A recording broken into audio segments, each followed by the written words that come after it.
Good morning. I'm Suzanne Titkemeyer of No Longer Quivering Pathos for almost 10 years. And today I'm coming on sick as hell to talk about possibly one of the most serious subjects I've ever spoken about here. I know darn good and well that YouTube is probably going to spank me and demonetize this, and I'm perfectly 100% fine with that. We need to talk about this because of some of the things that have happened in our community, some of the things um, that give me pause because we do have, hey, Cheryl, we have people in our community who may fit this profile of being an abusive partner.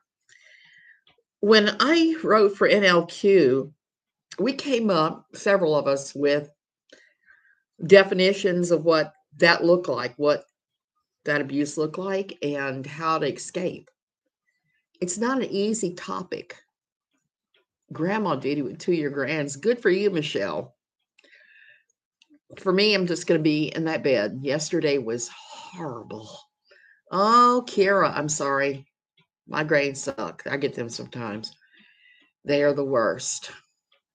Um, Yesterday, I was up in the bed by this time of the day, even though I had just gotten up. Hey, Claire Bear, because the gardeners, when they showed up and started raking all the leaves, because this is our like 3 times a year gardener, they kicked up a ton of mold and dust, and I started wheezing. And I mean, it was bad yesterday. So here I am. Yeah. Yeah, so I'm back because I want to talk about this. This is serious. And like I said, I'm up, I'm not fully dressed. I'm just buzzing around. So we are just gonna go with it because I want to talk about this because this is so serious. And lately I've been seeing more and more concerning signs that I'm worried for someone. One of the things that is the hardest is to escape a violent spouse. Hey, Lisa. Because a lot of times they if they have any clue that you're leaving, they'll make it really hard for you.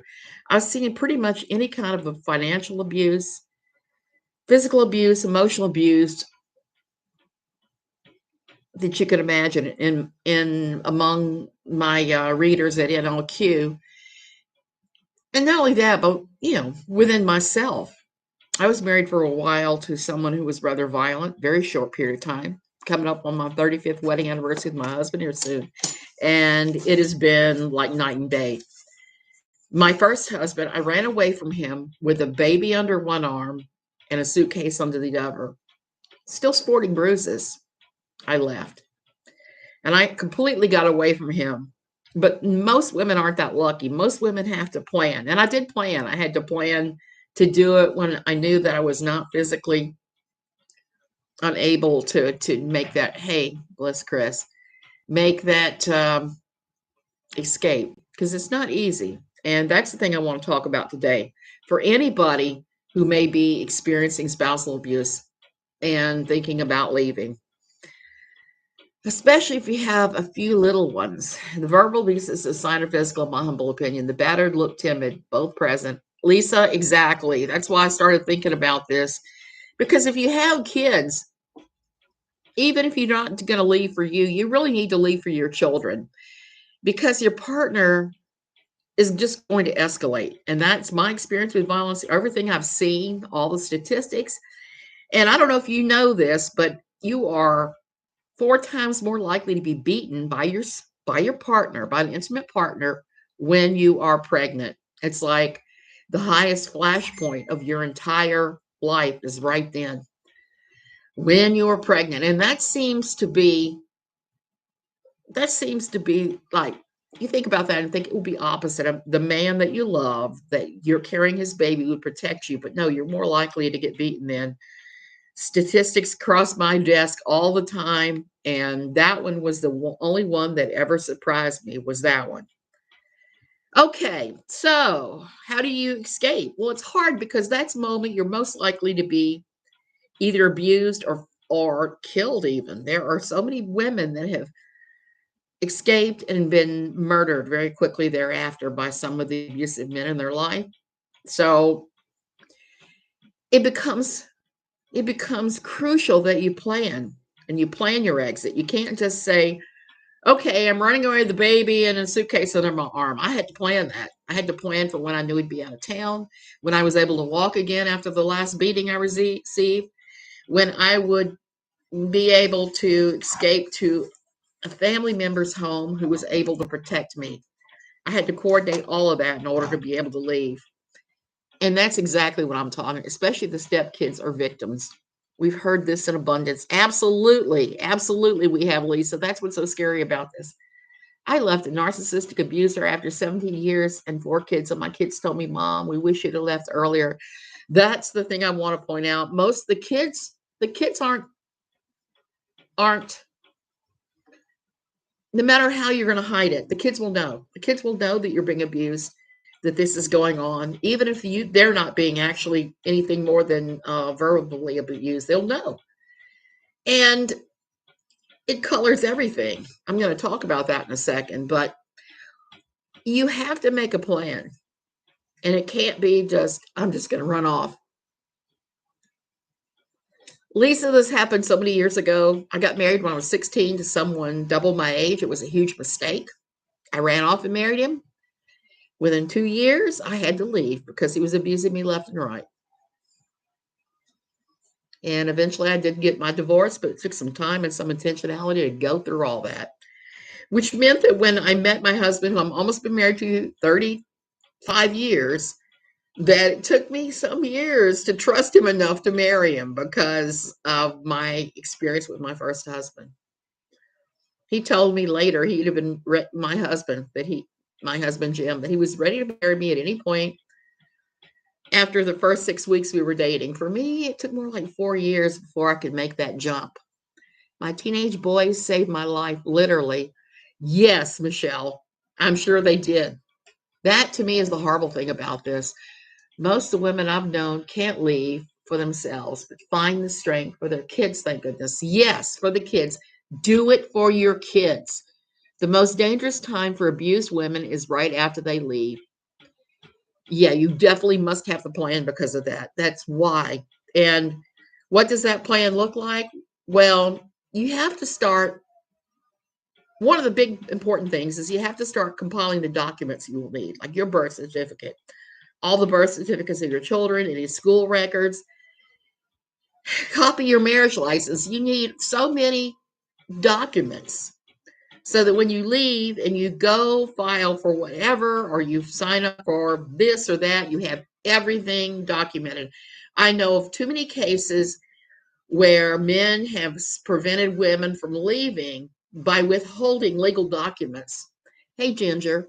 And been there, done that. I was in the position where my girls were little and had to teach a 3-year-old to call me from Costa Rica. That's where he was from. Oh, karma. So the first thing, you get your documents in order. This may take a while, so this is one of those things that you have to plan. You have to plan to do. And make copies of everything, bank accounts, all of that, and bring it with you. Thank goodness society realizes stalking is real. Mantra usually, I can't have you, no one else will. I know that's the problem.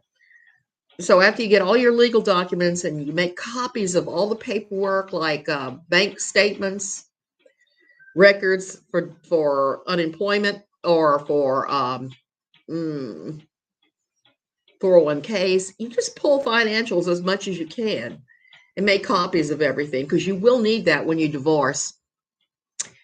I've also heard that keeping a journal is very useful in divorce or custody battle. Yes, absolutely. Document, document, document. Get a notebook and start documenting every incident. That also plays a part when you actually go to court. I had a plan also, needed to go to my sister's in a different town. I fell up without his knowledge. He could go for custody. Got away with one and a 3-year-old. Grandma, you got to have that plan too. If you can get away to somewhere safe with your children, and he may be able to go for custody, but if you have this preponderance of evidence that he has been abusive, at least you can many times get social services to step in and say, hey, he can see the children under supervision only at a CPS facility. So that's why it becomes crucial to document everything going on all the way back as far as you can to the first nasty word, blow, whatever. That also becomes a thing. I was lucky. My ex had already started to fixate on another woman and had emotionally gotten rid of me, and I had no idea. I just knew that I had my plan. I got away. I got away when his back was turned. My good friend told me that it was viral on her custody battle. She could show every time he failed to show up to parent or did something abusive. Yes, and that's why it is so important to detail what's going on, to have the journal, to write it all down. We also wrote about this frequently at NLQ, pointing out that if he is isolating you in the home, the chances of you being abused go way, way, way, way up. And a lot of times you don't even really understand. A lot of times he'll label you as rebellious to everyone else. He'll tell them you're ruining the children. He will make up any number of gaslighting lies to tell you and the world about you.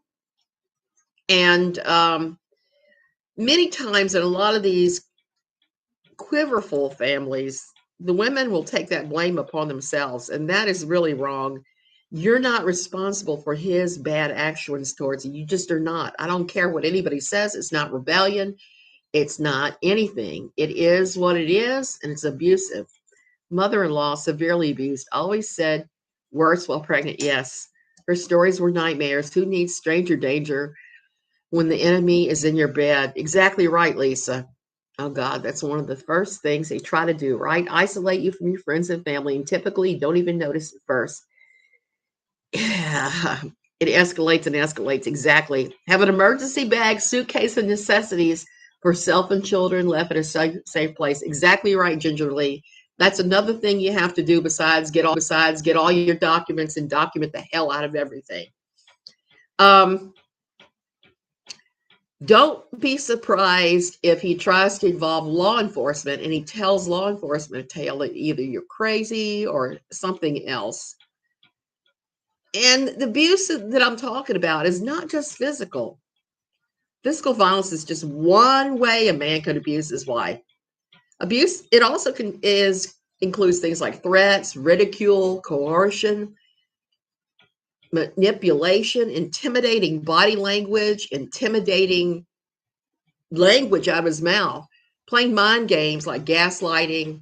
He may humiliate you in front of others or isolate you from your friends and family, deny access to resources, financial, medical care, transportation, information, counseling. That's another thing. Get your medical records together, the ones you have, because you're going to need them, as well as the financials. Neglecting to follow through on promises and responsibilities. And he'll block your exit from the room, damage your possessions, blame you for the abuse. And he'll try to alienate from you from your children. All you have to do is look at the power and control wheel that is freely available out there. It is a breakdown of what physical, emotional, mental, financial abuse, where it can go and what it looks like. Make the call to stop him from being allowed to apply for a passport. Absolutely. Absolutely. They make it seem protective at first. Yes, they make you feel like they are extremely, extremely protective of you, that they'll go to bat for you with anyone. And that is one of their hooks that they get into you before. You'll feel loved and protected. Like, this is the one person that really cares that I am okay, that I'm not abused. But they turn that around. It's the timidity of the abuse that is so scary of the person we're seeing streaming.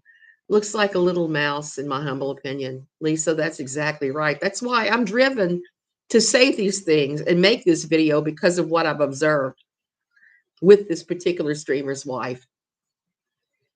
Yes, love bombing is number one with narcissistic abusers. Absolutely. And they will do that. And if they think you're leaving, at some point, they're going to turn that back on. They're going to turn the charm offensive back on.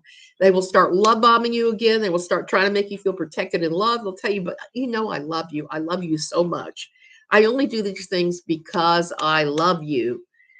So they're going to push every guilt button they can to stop you if they sense you're leaving.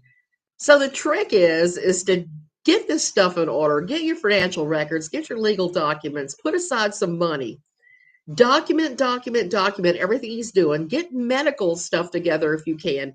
If you have hospital ER reports of times that he has abused you and you've gone to the ER, have all that together because you will need it. You'll put it in your bug out bag with stuff for you and the kids. It's your little emergency bag. When my teenage son told me I needed to get divorced, it was a wake-up call. The emotional abuse had gone on so long I didn't even realize how bad it was. That is the thing. A lot of women don't. It's also very common for women to get out of a situation like that and end up finding another man just like that.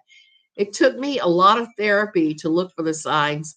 Michelle, same. Why do you think it took me so long to marry my husband? I was actually in therapy in those days too. And it took me a long time to trust any guy I was dating, much less him.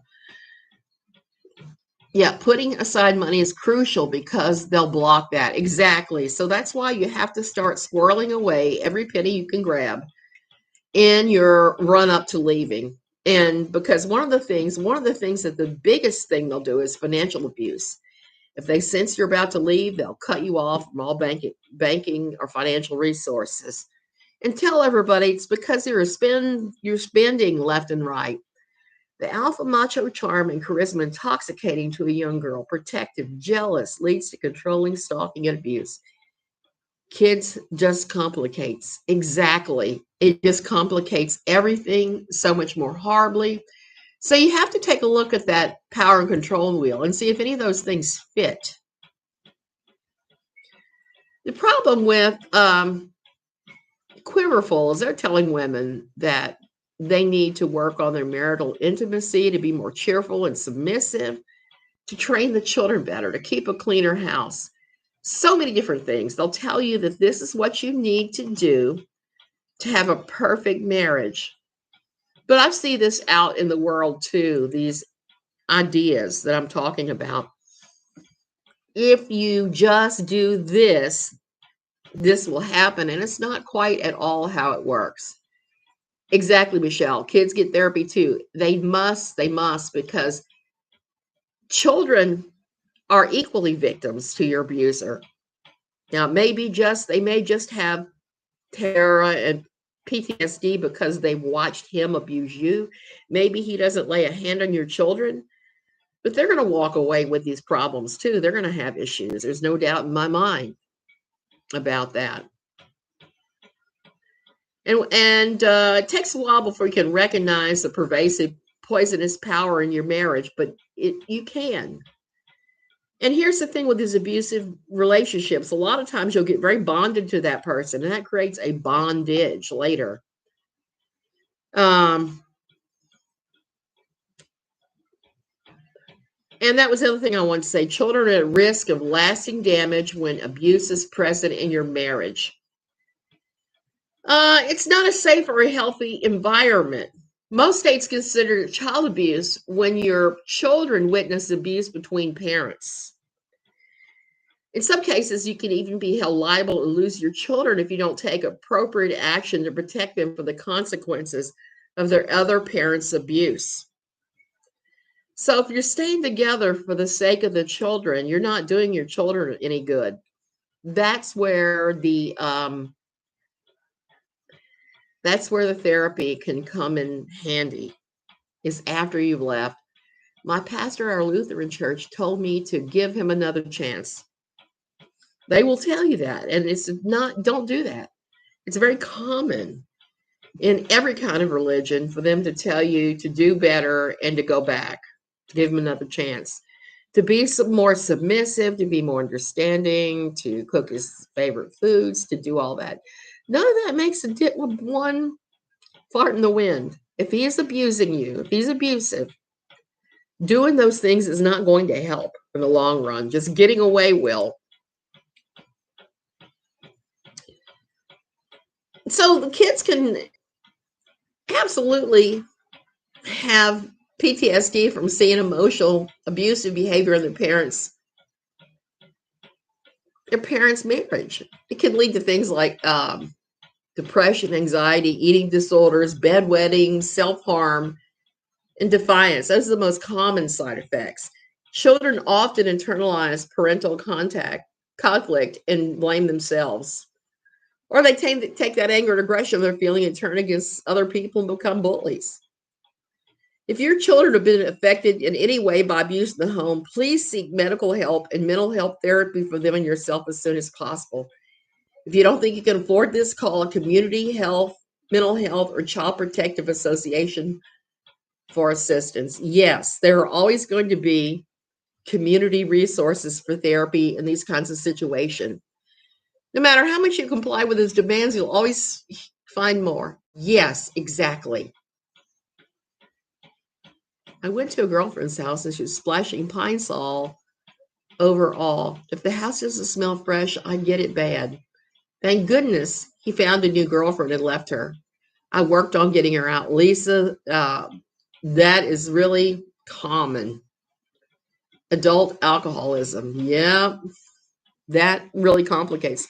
Substance abuse, alcoholism just complicates it. It makes the situation more volatile and the violent person more volatile. I've seen that in my own family of origin. My grandfather killed my grandmother, and he was an alcoholic. And he got away with it. Got away with it. And it was long enough ago where domestic violence was not a thing. Self-medicating, my son has a real issue with that. He is the oldest and saw a lot. Oh my goodness. You'll never be enough. And the thing is, if you're dealing with distress in your marriage, it really can distract you from doing the best for your children. And it stresses the children out too. It just makes everything so much more hard. And marital abuse exposes children to the powerfully toxic examples of dysfunctional relationships, and they may normalize it and repeat it, carry it forward in their own romantic and parental relationships. And that's not good. That's why you have to get your children therapy afterwards. I'm going to link to this article. This is one of many at NLQ that we had written about this, and I'm using it kind of as a guideline to talk about this. Decisive action is necessary, and sometimes it has to be a drastic decisive action because abuse will not go away on its own. A mother must take decisive action to ensure safety and sanity for herself and her children. Several things you got to do. Assess your situation to acknowledge exactly what it has happened in the past and what the current and future risk is. You must strengthen your confidence and resolve to move forward into a safe and healthy family life. Educate yourself on the dynamics of abuse, which will involve reading and focused research. But hide it from him, because if you don't, he will use this against you. Break the silence and share your story with a supportive network of friends, family, and trustworthy online forums. Very helpful. Seek appropriate professional help. Amen. Set and reinforce firm boundaries with specific consequences for behavior. Determine your alternatives if those boundaries are not respected. And I would say it's very unlikely if you make those boundaries are going to be respected longer than just short term. Make safety exit escape plans and preparations in case the abuse escalates. Separate from the abuser, which may entail persuading him to leave the home, having him removed from the home, or moving out with the children. Go no contact to prevent harassment by phone, text messages, and emails. File a restraining order to keep the abuser away from your family and home. As necessary, file for divorce as an increased legal protection against continued abuse. Problem with these steps is none of them really guarantee an end to the abuse. They're just what you need to do to get it under control. Suzanne, I'm late, and this is so important that you should play it. Replay crew. Okay, Rose. A mother must put her children first. CJ, you are right. You are absolutely right. You must. My husband never lived with an abusive father, left pregnant. He got anger management just from trauma stories and mother's damage. Oh, Lisa, that's terrible. You know, my husband is one of those rare people. His parents, there were no issues between them. They stayed married to the very bitter end and they got along and were they had like an emotional healthy family for the most part. There are a few things that later I said, okay, that wasn't healthy. That should have been dealt with.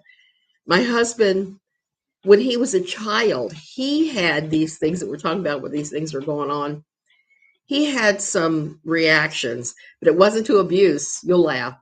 It was to his father's PhD. His father was working on his PhD, and apparently my father-in-law was so tense and focused on the PhD that my husband started stuttering and all kinds of other things to show you how bad the tension was in the home. It's the closest he ever came to it.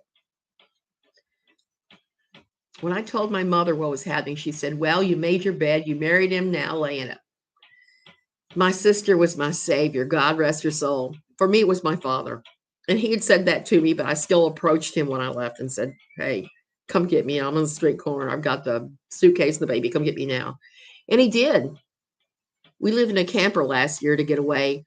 There are always options, no excuses. CJ, that is exactly right. Even if you have to go to a woman's shelter, a homeless shelter, there are options. There are always options. That now you just have to pick your timing. I think for this, timing is the most crucial thing. You have to do it in a place in a way that he is not going to come after you at all. He went to therapy for anger management because he was always accused of being like his dad. Oh, well, it's a good thing he went into therapy.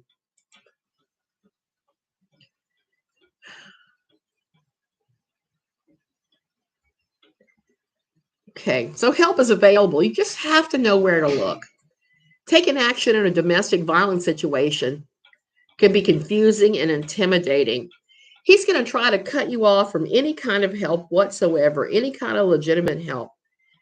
Your first step has got to be reaching out to those people, family and friends, people in your life that will help you. Hey, I got to read your name, Sienna Sun.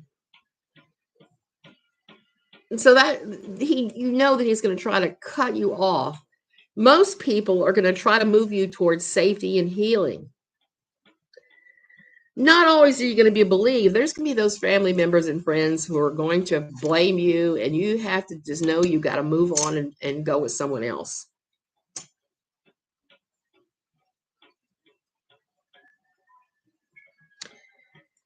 Okay. And I have to say this, if he tells you he'll do better, all you have to do is go to marriage counseling with him. Marriage counseling is not recommended, and it is not helpful when you have domestic violence going on. It can actually do more harm. It can actually do all kinds of harm to the family and to the kids because he's just going to reinforce what he thinks even harder. He's going to feed that therapist a very fake story about how you're the problem and he is this righteous dude that has got all this stuff going on just right and you are terrible. So do not give in to his idea that the two of you need to go to marriage counseling.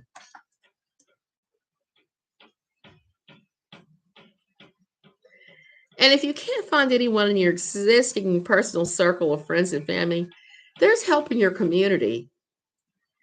There are support groups. You can go to the library and check out books. You can call a domestic violence crisis line or seek help at a women's shelter. Professional counseling, you can do that. Apply for government, financial, and medical assistance and find a referable for affordable and maybe subsidized legal help. I'm going to put links for all of this, including how to apply for Medicaid, how to cover your tracks when you're surfing the web, explaining about how to find a domestic violence shelter in your area, the National Coalition Against Domestic Abuse. Why does he do that? Inside the Minds of Angry and Controlling Men is a book by Lundy Bancroft that I highly recommend. It's a wealth of information if you are being abused to sort through for you to understand what's going on. I was surprised how happy people were that I left. They each had stories of gaslighting and emotional abuse they saw. My husband had me convinced they were friends because of him. You'll find that when these situations are over and you're out of it, you'll find people say, I knew that was toxic, but I didn't understand how to get you out. I didn't know how to help you other than to just be a friend. You'll find that a lot. Okay, there's another good book, Free Yourself from Abusive Relationships, 7 Steps to Taking Back Your Life. It's a book by Andrea Lisette. She has a master's, and Richard Krause, PhD. And I know this is a lot of information to process right now, but and I'm going to post this in the description. Like I said, we have links to everything that I've been talking about. There's links to different help groups. There's links to various things. Our friends never wanted to see him again. I was surprised that I didn't lose everyone. Cheryl, that's the thing. When you get out of these abusive relationships, a lot of times you don't lose everybody. And that's the awesome thing. It's different than when you leave a church and everybody just dumps on you and then dumps you. You'll find that when you're leaving these abusive relationships, that almost everybody around you understands that the relationship is abusive and doesn't want to align themselves with your abuser. They do want to support you. Lisa, there's actually books been written about that, about abusive relationships, about Stockholm Syndrome. There are a couple links in the article. The article's written by Virginia Knowles. She used to write for NLQ. I believe she's escaped. And the article is actually about homeschooling mothers escaping abuse. But here's the thing, it really applies to anybody leaving an abusive situation. It has, CJ. This is the sort of stuff that I like to talk about. I like to talk about the real issues we have in life, and that's one of my primary focus is going to be on my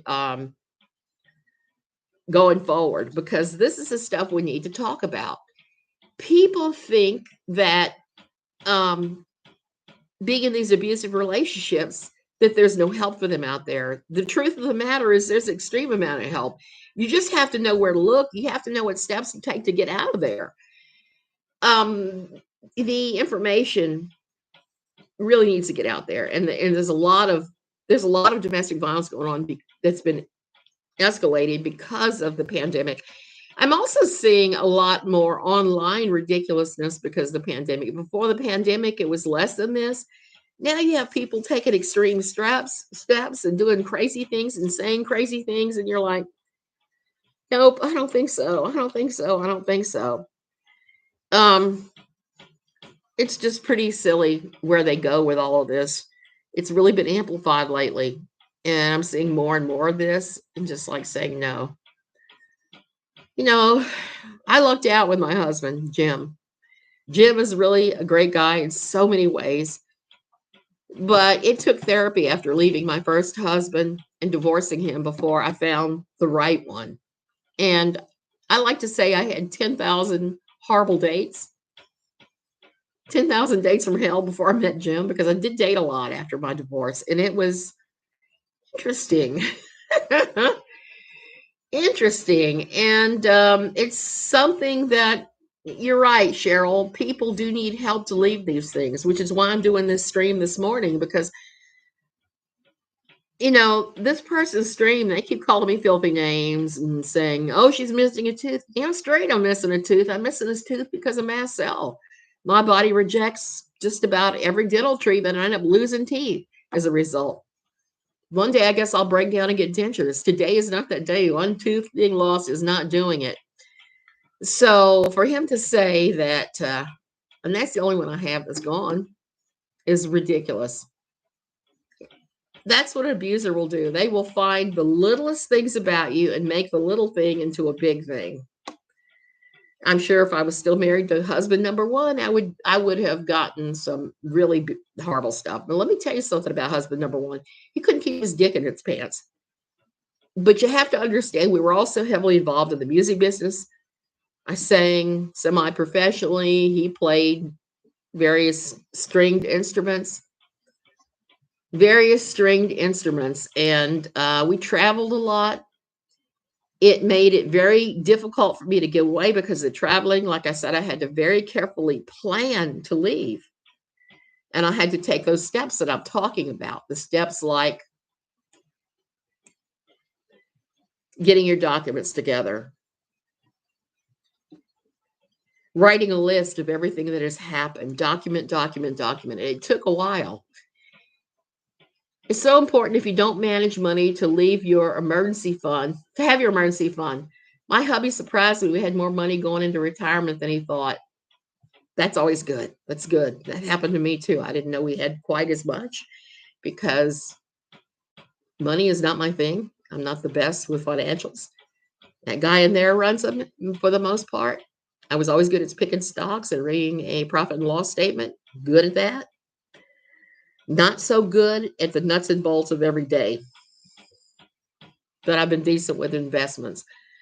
So that's been interesting to live through too. But like I said, making that plan is the most important thing you can do. And then starting executing it may take you months. It may take you a year to get everything together and get lined up where everything is right and you can leave. And in the meantime, you do what you can to keep the episodes tamped down. I think that's really very important. You don't do anything that you know will provoke him. You just try to survive and get to the point where you can enact your escape plan and then you escape. Okay, you guys, I am going to go lay down there and use my nebulizer and hopefully my asthma's passed. I hope. Yesterday was horrific, but they were doing work. We had the exterminator show up at the same time as the gardener guy. And Monday, we're having concrete poured. We're having concreto sidewalks, more of them put in for me. I'm excited about that. So there we go. I just had many friends, precautionary tales to teach me to hedge my bets. Lisa, that's always a good idea. Cheryl, no problem. No problem, CJ. I really want to start talking about these sort of things. I don't want to talk about Slip and Jenny anymore. I don't want to talk about her. The person that I'm doing this stream, or just the off chance that she'll watch it, that I'm concerned about, I'm not talking about the abuser any longer. The abuser can go fry some bacon. Okay, Lisa. Thank you. I'll see you guys later. Have a really great day.